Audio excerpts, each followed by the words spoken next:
যখন পৃথিবী ধীরে ধীরে ঘন জ্ঞান অন্ধকারে ডেকে যাচ্ছিল, তখন মহান আল্লাহ একজনের পর একজন নেক বান্দাকে পাঠাতে থাকেন, যারা মানুষকে সত্যের পথে ফেরত আনার জন্য ছিলেন দৃঢ় প্রতিজ্ঞ।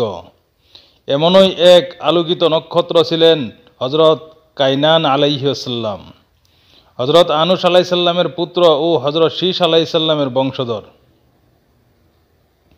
হজরত কাইনান আলাইসাল্লামের জন্ম হয়েছিল হজরত আদম আলাইসাল্লামের মৃত্যুর প্রায় 235 বছর পর।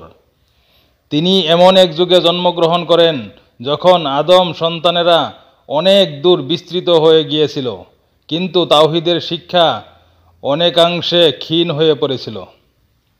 তার জন্ম হয় হজরত আনুস আলাইসাল্লামের ঘরে, এবং ছোটবেলা থেকেই তিনি ছিলেন পরহেজগার, জ্ঞানী ও ধৈর্যশীল।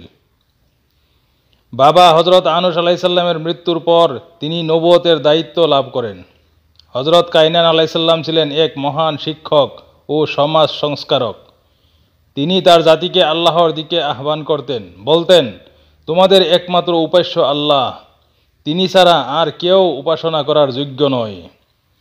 তিনি মানুষকে শিরক, অন্যায় ও নৈতিক অধপতন থেকে ফিরিয়ে আনতে নিজের জীবন উৎসর্গ করেন।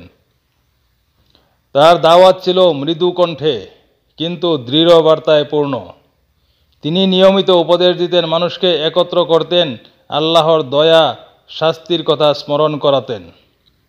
ইতিহাস অনুযায়ী হজরত কাইনান আলাইহিসসালামের অনেক সন্তান ছিল।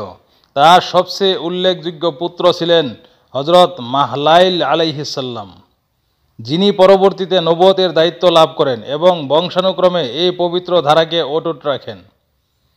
কাইনান আলাইহিসসালাম তার সন্তানদের ঈমান, তাকওয়া ও সততা শেখাতেন, যাতে তারা পরবর্তী প্রজন্ম আল্লাহর পথ থেকে বিচ্যুত না হয়। হজরত কাইনান আলাইহিসসালাম দীর্ঘজীবী ছিলেন। ইতিহাসবিদদের মতে তিনি প্রায় 910 বছর বেঁচে ছিলেন। মৃত্যুর আগে তিনি তার সন্তান মাহলাইল আলাইহিসসালামকে নবুয়তের দায়িত্ব দিয়ে যান। তার মৃত্যু ছিল শান্তিপূর্ণ, এক ইমানদার বান্দার মতোই, যিনি আল্লাহর সন্তুষ্টির সঙ্গে দুনিয়া থেকে বিদায় নেন। হজরত কাইনান আলাইহিসসালামের জীবন ছিল এক অপূর্ব শিক্ষা, কিভাবে পরিবার, সমাজ ও জাতিকে আল্লাহর পথে ফিরিয়ে আনা যায় ধৈর্য, প্রেম ও প্রজ্ঞার মাধ্যমে। তার রেখে যাওয়া আদর্শ পরবর্তী নবীদের পথকে আরও সুগম করে তোলে। তার পুত্র হজরত মাহলাইল আলাইহিসসালাম ছিলেন পরবর্তী নবী, যিনি পিতার রেখে যাওয়া দাওয়াতি দায়িত্বকে আরও বিস্তৃত করেন। আমার আজকের প্রশ্নটি হলো, হজরত কাইনান আলাইহিসসালামের মৃত্যুর পর পরবর্তী নবী কে হয়েছিলেন?